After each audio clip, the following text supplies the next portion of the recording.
Krishnapatnam port oil కంపెనీల దౌర్జన్యాలు అన్యాయాలు జరుగుతున్నాయి. కృష్ణపట్నంలో ఆయిల్ ట్యాంకర్స్ లోడ్ అవుతూ ఉంటాయి, అన్లోడ్ అవుతుంటాయి. వీళ్ళు ఏం చేస్తున్నారు, కంపెనీ వాళ్ళు ఆయిల్ లోడ్ అయినాక కాటా ఎక్కిస్తే వాళ్ళ దగ్గర కరెక్ట్గా పేమెంట్ ఇప్పుడు 20 టన్నుల లోడ్ అయితే 20 టన్నుల లోడ్ చూపిస్తుంది.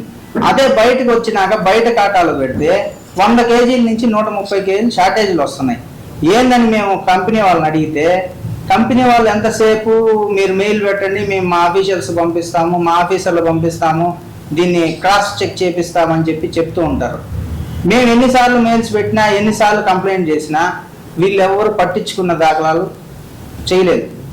మేము ఇదేంది ఇంత గట్టిగా ప్రెజర్ చేస్తే కూడా వీళ్ళు బ్రోకర్లతో మాట్లాడుకోండి, మీకు మాకు సంబంధం లేదు, మీరు మాకు డబ్బులు వేసే వరకే మీ డ్యూటీ, అంతకు పైన మీరు మాట్లాడేదానికి మీకు రైట్స్ లేవు అనేది వాళ్ళ ఆన్సర్. ఒక వ్యాపారస్తులు బిజినెస్ చేయాలంటే ఎవరిని ఇప్పుడు బ్రోకర్ నమ్మి డబ్బులు కంపెనీలకు వేస్తాం.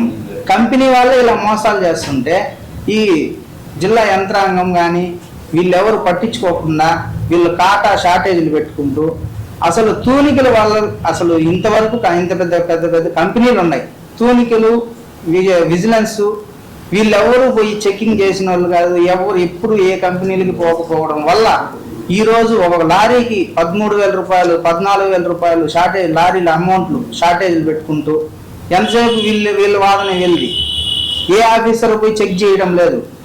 ఏ ఆఫీసర్ పోయినా కూడా కనీసం వీళ్ళ రూల్స్ ప్రకారం 10 డేస్కి ఒకసారి చెకింగ్ చేయాలి. కాటా ప్రతి లారీ పేమెంట్ కాటా కంపెనీలలో ఉన్న కాటాలు ఖచ్చితంగా పోయి 10 డేస్కి ఒకసారి చెక్ చేయాలి. ఏ కంపెనీ వాళ్ళ దగ్గరకు వెళ్ళి ఈ ఆఫీసర్లు కానీ విజిలెన్స్ కానీ కస్టమ్స్ కానీ ఎవరు పోయి చెక్ చేయడం లేదు. దానివల్ల వీళ్ళు ఇష్టానుసారం అయిపోయింది, వీళ్ళకి ఇష్టం వచ్చినట్టు చేసుకుంటున్నారు. ఏందయ్యా ఇది, ఎవరు అడిగేదానిగా, ఎవరినన్నా అడిగితే మీ లారీ రాని, మీ లారీకి లోడింగ్ పెట్టం లేదు, మీకు డీవోలు రావు అని బెదిరించడం స్టార్ట్ చేశారు. అసలు ఎవరిని అడగాల, వీళ్ళు ఓనర్లు ఉండరు, మేనేజర్లు ఉంటారు. మేనేజర్లు పోయి మేమేం చెప్పాలి, మా బాధ ఎవరికి చెప్పుకోవాలి? దీని మీద మేము డిప్యూటీ సీఎం గారికి డిప్యూటీ సీఎం గారికి అందరికీ లెటర్లు పంపించాము. దీన్ని ఖచ్చితంగా ఖండించాలని మా ప్రార్థన. అసలు ఏం జరుగుతుందంటే కోట్లు ట్యాక్సులు కట్టించుకుంటున్నారు గవర్నమెంట్కి. ఒక వ్యాపారస్తులు కోట్లు ట్యాక్సులు కడుతున్నాం. ఇంత ట్యాక్సులు కట్టినప్పటికీ ఏ ఆఫీసర్ ఆ పెద్ద కంపెనీల దగ్గరికి పోయిన వాళ్ళు కాదు. కనీసం 10 రోజులకో 20 రోజులకో ఒకసారి కంపెనీల దగ్గర పోయి అసలు ఏం జరుగుతుంది కంపెనీలో, ఇంత పెద్ద కంపెనీలు ఉన్నాయి, పోయి అసలు చూస్తున్నారు వీళ్ళు ఏమన్నా? చూడకపోతే వీళ్ళంతా ఇట్లా 100 కేజీలు 150 కేజీలు షార్టేజీలు పెట్టుకుంటూ ఎంతసేపు బయట పోతే మాకు సంబంధం లేదు, కంపెనీ వరకే మా రెస్పాన్సిబుల్ అంటే బయట కంపెనీ నుంచి బయట రావడం కాటా పెడితేనే 100 కేజీలు షార్టేజ్. 100 కేజీలు అంటే ఇంచుమించు 13,000 రూపాయలు. ఒక కంపెనీకి ఎన్ని ట్యాంకర్లు ఒక రోజుకి లోడ్ అవుతాయి? కనీసం అంటే ఒక 50 నుంచి 70 ట్యాంకర్లు. 13,000 ఇంటూ 70 కనీసం 6-7 లక్షల రూపాయలు జనాల డబ్బు కంపెనీలు తినేస్తున్నాయి. దీన్ని ప్రశ్నించే వాళ్ళాక, ఈ ఆఫీసర్లు కూడా అడిగే వాళ్ళాక వాళ్ళు ఇష్టం వచ్చినట్టు చేసుకుంటున్నారు. దీన్ని కలెక్టర్ గారికి కూడా కంప్లైంట్ చేశాము. దీన్ని ఎటువంటి పరిస్థితుల్లో మనం ఖచ్చితంగా దీన్ని అన్యాయాన్ని అరికట్టించాలా. దీనికోసం మనం ఎంత దూరమైనా చేస్తాము. ఖచ్చితంగా ప్రతి కంపెనీకి 10 డేస్కి ఒకసారి కాటా చెక్కి వెళ్ళాలా. కాటా చెక్ చేయకపోతే లారీకి 13,000 రూపాయలు వీళ్ళు కంపెనీ వాళ్ళు తినేస్తున్నారు. ఒక కంపెనీ అని మేము చెప్పడం లేదు, ప్రతి కంపెనీతో విత్ ప్రూఫ్స్తో చేస్తున్నాము. ప్రతిదీ ప్రూఫ్స్ ఉన్నాయి, ప్రూఫ్స్ లేకుండా చేయడం లేదు. అది మనకి సీఎం గారికి, నారా లోకేష్ గారికి, డిప్యూటీ సీఎం గారికి అందరికీ మేము లెటర్స్ అయితే పంపించాము. ఖచ్చితంగా నెల్లూరు జిల్లా మొత్తం కలిపి యంత్రాంగం ఫస్ట్ కాటా చెక్ చేయాలి. లోపల నామ్స్ కరెక్ట్గా ఫాలో అవుతున్నారా లేదా అది ఖచ్చితంగా కావాలి.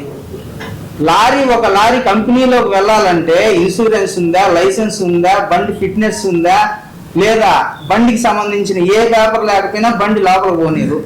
అలాంటిది వీళ్ళకి ఏ పేపర్స్ ఉన్నాయని బయటికి ఎంటీ ఆయిల్ లేకుండా ఎట్లా చేస్తారు? మాకు కూడా ఖచ్చితంగా బయట కాటా లోపల కాటా 2 కాటాలు వేపించాలా. ప్లస్ ఫుడ్ సేఫ్టీది వీళ్ళు చెక్ చేసుకుంటారు. ఫుడ్ సేఫ్టీకి మాకు పేపర్ ఇవ్వమంటే ఎవరు, ఫుడ్ సేఫ్టీ వాళ్ళ టెస్ట్ వాళ్ళ ల్యాబ్ వాళ్ళు చేసుకుంటున్నారు. మేము బయటకు వచ్చిన కస్టమర్లకి ఫుడ్ సేఫ్టీ పేపర్ కావాలంటే మేము ఆడికి పోవాలా? ఒకవేళ అదే పేపర్ మేము బయట సపరేట్గా చేయించుకోవాలంటే 5,000 నుంచి 10,000 రూపాయలు ఖర్చు ఉంది మాకు.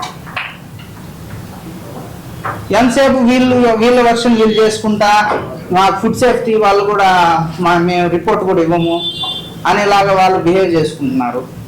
దీన్ని ఖచ్చితంగా కలెక్టర్ గారు కలగజేసుకొని ఫుడ్ రిపోర్ట్ కావాలా, వెయిట్స్ అండ్ మెజర్మెంట్స్ బయట కాటా కంపెనీ ఇన్ కాటా అవుట్ కాటా 2 కావాలా. ఇది ఖచ్చితంగా చేస్తేనే కృష్ణపట్నం పోర్టుకి చెడ్డ పేరు రాకుండా ఉంటుంది. లేదంటే కృష్ణపట్నం పోర్టు మొత్తం లాస్లోకి వెళ్ళిపోతుంది. ఎందుకంటే ఒక లారీకి 13,000, ఒక కంపెనీకి 70 లారీలు లోడ్ అవుతాయి ఒక రోజుకి, ఇంటూ 10 కంపెనీలు ఉన్నాయి. అంటే కనీసం అంటే ఒక 70 లక్షల నుంచి 80 లక్షలు ఒక రోజుకి వ్యాపారస్తులు నష్టపోతున్నారు. ఇలా జరుగుతూ ఉంటే చెన్నై ఉంది, చెన్నైలో మేము లోడింగ్ చేస్తాం. అక్కడి నుంచి ఇక్కడికి వస్తే మాకేం షార్టేజ్ రాదే, అక్కడి నుంచి మేమేం షార్టేజ్ అని ఎవరికేం చెప్పమే. ఈ పండుగల సీజన్లోనే వీళ్ళు ఇలా చేస్తున్నారు. మిగతా టైంలో అనేది ఒక 10 కేజీలు 20 కేజీలు అంటే ఎవరు పట్టించుకోరు. పండుగల టైంలో మినిమం 100 కేజీలు నుంచి 150 కేజీల వరకు షార్టేజ్లు అయితే ఖచ్చితంగా జరుగుతూ ఉన్నాయి. ఇది విత్ ప్రూఫ్స్. ప్రూఫ్స్తో మేము వచ్చాం. కాటా ఇన్ కాటా, అవుట్ కాటా, ఇన్ కాటా, కంపెనీ కాటా, బయట కాటా, ఇవన్నీ ఇట్లా మా దగ్గర 100 పేజీలతో రెడీ చేసుకున్నాం మొత్తం అందరూ కలిసి. మాకు ఇది న్యాయం జరగకపోతే మా కంపెనీల పరిస్థితి, మా వ్యాపారస్తుల పరిస్థితి ఘోరం అయిపోతుంది కంపెనీల వల్ల. దీనికి మాకు న్యాయం చేయాల్సిందిగా కలెక్టర్ గారిని, సీఎం గారిని మేము కోరుకుంటున్నాము. ఇంకా ఏం లేదు, సార్కి వాళ్ళందరికీ పోస్ట్ ద్వారా పంపించాము.